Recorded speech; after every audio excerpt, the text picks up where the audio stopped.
Ustadz, bagaimana cara menasihati orang tua yang hobi hutang? Kami anak-anaknya sudah berusaha menutup hutangnya, tetapi masih berkali-kali berhutang. Padahal hutangnya itu ada bunganya. Mungkin Ustadz bisa menasihati orang tua kami. Hutang tersebut dipakai untuk dagang, sementara dagangnya sering mengalami kerugian. Mungkin karena manajemen keuangannya buruk. Lah, ini menjadi masalah kita bersama. Yang menjadi masalah itu hobi hutang, enggak hobi nyaur, itu masalah. Dan itu kebanyakan yang disukai. Banyak di antara kita hanya hobi hutang. Sing hobi nyaur sapa? Wis hutang kok sing nyaur ya anak-anakku kan. Jadi orang tuanya hanya hobi hutang. Padahal sudah ngerti tuntunan. Nah tadi menurut pengakuan anaknya ini, hutangnya bunga berbunga. Sehingga hobinya itu sudah menutup rasa takutnya kepada Allah akan dosa riba. Mengapa? Karena yang namanya hutang, sekalipun nanti nyaurnya ada bunga, transaksi ribawi di situ tidak peduli. Yang namanya hutang itu piye caranya dia mendapatkan uang. Sehingga hutang mah bedunduk di hadapannya ada uang segepok dua gepok. Sehingga silau dunia. Sekalipun untuk berdagang, kalau hutangnya adalah hutang ribawi, tetap tidak bisa menjadi halal, tetap akan dimusnahkan oleh Allah. Yamhaqullahu riba wa yurbis shadaqat wa halallahu al-bai'a wa harramar riba. Sampai kapanpun jual beli dagangnya itu dihalalkan. Allah menghalalkan jual beli. Namun sampai kapanpun juga Allah mengharamkan riba. Lah ini bercampur. Jual beli tijarahnya itu halal dagangnya selama yang diperdagangkan adalah barang-barang yang halal sesuai syariat. Aktivitas tijarahnya itu halal. Namun modalnya diperoleh dari cara haram, yaitu hutang ribawi. Maka ada kaidah yang mengatakan idza istama'al halal wal haram ghalabal haram 'alal halal. Apabila halal dan haram bercampur dalam satu waktu, dalam satu hal, dalam satu aktivitas, maka ghalabal haram al halal. Yang haram memenangkan yang halal. Artinya yang haram mengalahkan yang halal. Nah, ini aktivitas tijarahnya halal, modalnya haram, maka secara otomatis yang haram mengalahkan yang halal. Maka tadi pengakuannya ya tidak bisa ngangsur, karena dagangnya selalu rugi, bangkrut. Ketika bangkrut ditutup anaknya, ngutang sana lagi dengan riba lagi, ya enggak untung, rugi lagi, bangkrut lagi. Coba, bukan berarti cara dagangnya yang salah, karena hasilnya dimusnahkan oleh Allah. Yamhaqullahu riba. Sampai kapanpun Allah akan musnahkan hasil ribawi. Dagangnya dapat untung, namun pada akhirnya akan musnah, karena diawali dengan cara yang haram, modal-modal ribawi. Padahal sudah ngerti tuntunan, karena warga ngaji juga. Berarti ngajinya ilmu atau hasil kajinya tidak diamalkan, hanya sebatas dipahami saja. Kalau hanya sebatas paham, tidak membawa manfaat apapun, justru menimbulkan madorot. Ya. Hasil kaji itu bisa membawa manfaat dunia akhirat kalau diamalkan. Ngerti riba itu dilaknat oleh Allah. Bukan hanya pemakan riba saja. Semua orang yang terlibat dalam transaksi riba itu dalam sabda Nabi kita mendapatkan laknat. Ya.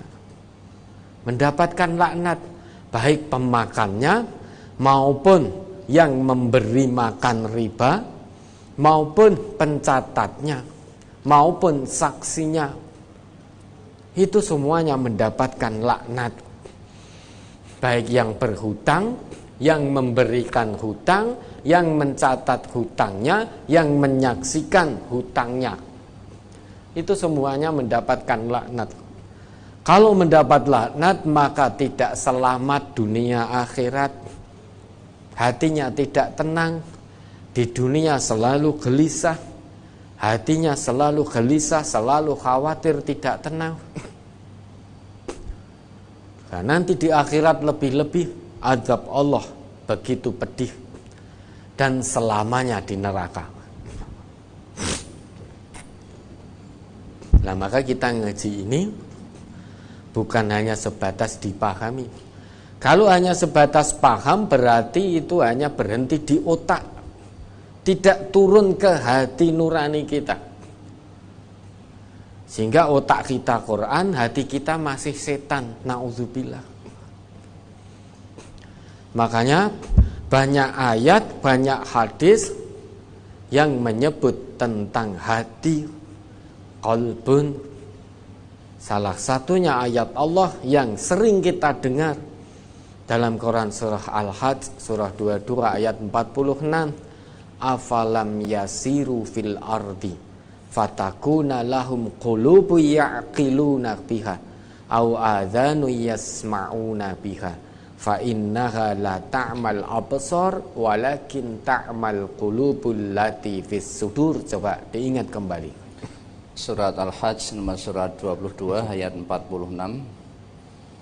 Afalam yasiru fil ardi fatakuna lahum qulubun ya'qiluna biha aw azanu yasma'una biha fa innaha la ta'mal absar walakin ta'mal qulubul lati fis sudur.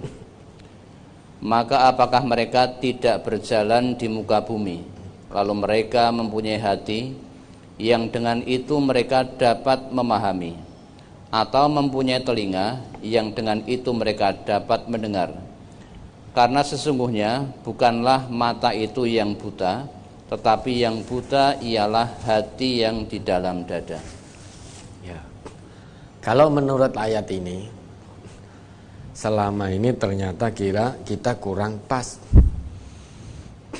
Selama ini kita kalau berkata mikir itu mesti nunjuk sini, mikir.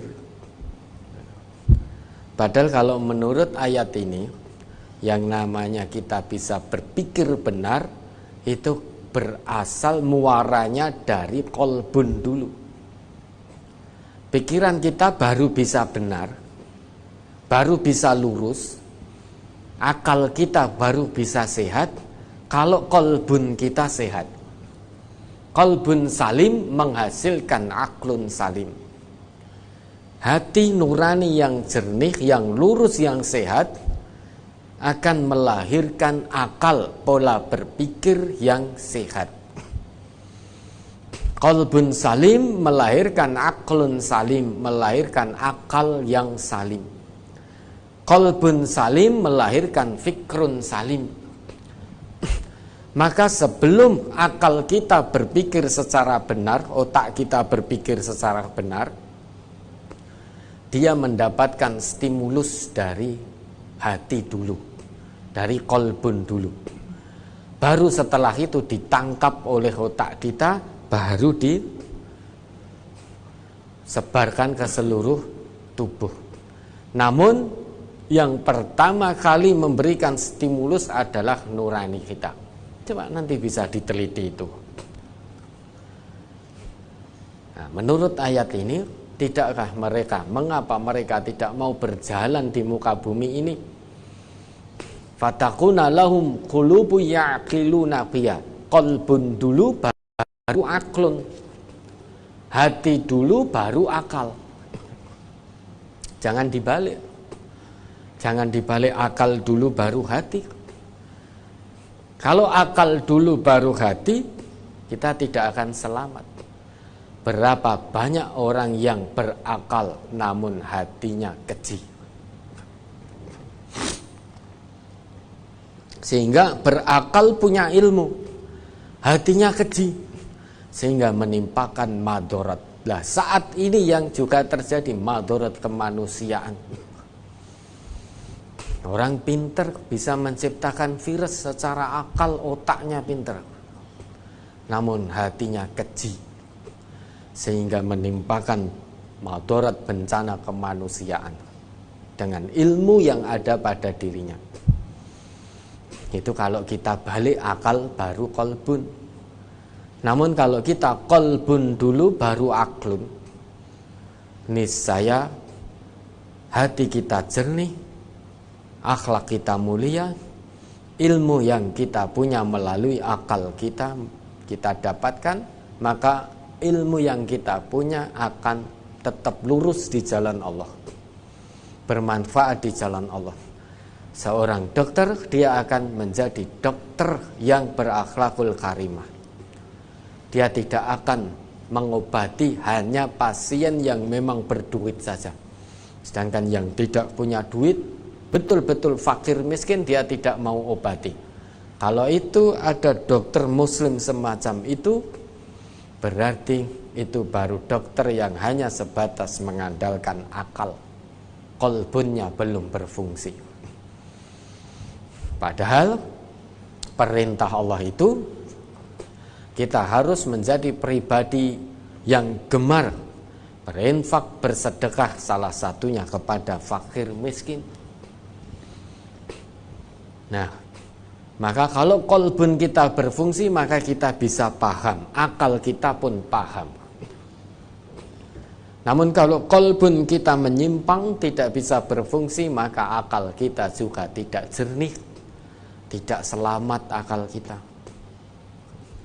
Lah, tadi ngaji, tahu tuntunan, akalnya ngerti, riba itu dosa besar, termasuk fahisyah, termasuk perbuatan keji, dilaknat oleh Allah, luar biasa dosanya.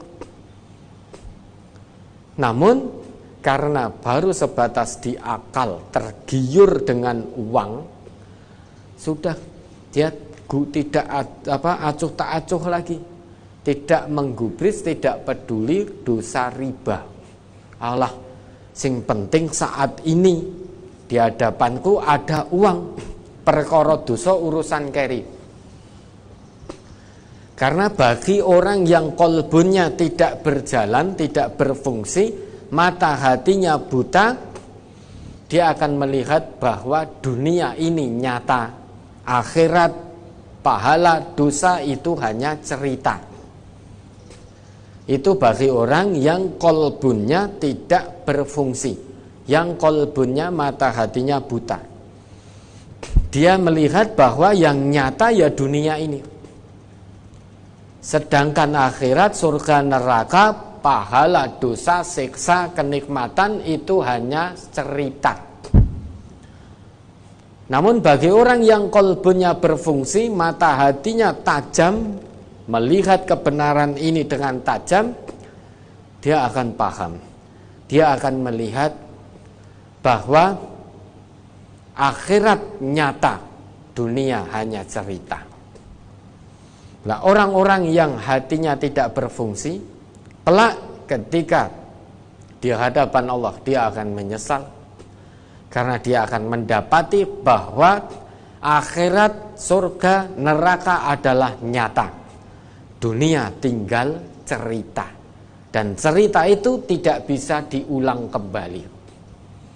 Nah, ini bedanya orang Islam yang mata hatinya berfungsi dan mata hatinya yang tertutup. Ciri mata hati seorang muslim yang berfungsi, dia akan mengamalkan apa yang menjadi pemahamannya, apa yang dia pahami. Sehingga baik otak maupun hatinya tetap bersama Al-Quran. Otaknya Quran, hatinya pun Quran. Otaknya sunnah, hatinya pun juga sunnah. Bukan seperti orang yang menganggap dunia ini nyata, akhirat hanya sekedar cerita.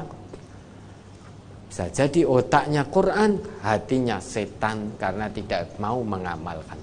Lah bagaimana ini menghadapi orang tua yang seperti ini? Padahal sudah ngerti, dinasihati terus sambil didoakan. Kalau ngeyel, sudah satu saat hutang, sudah tidak usah disaur.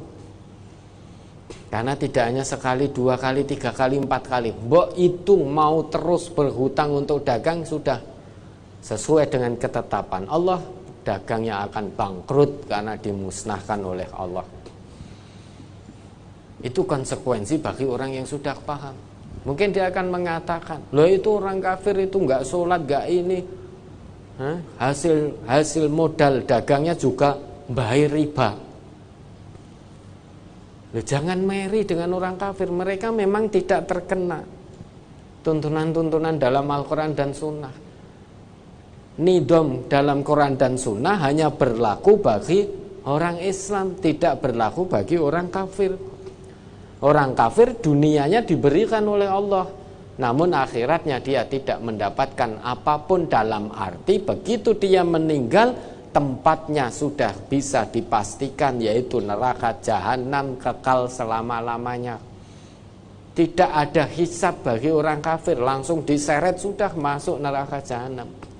Kesenangannya hanya diberikan dunia ini, di dunia kesenangan yang sesaat.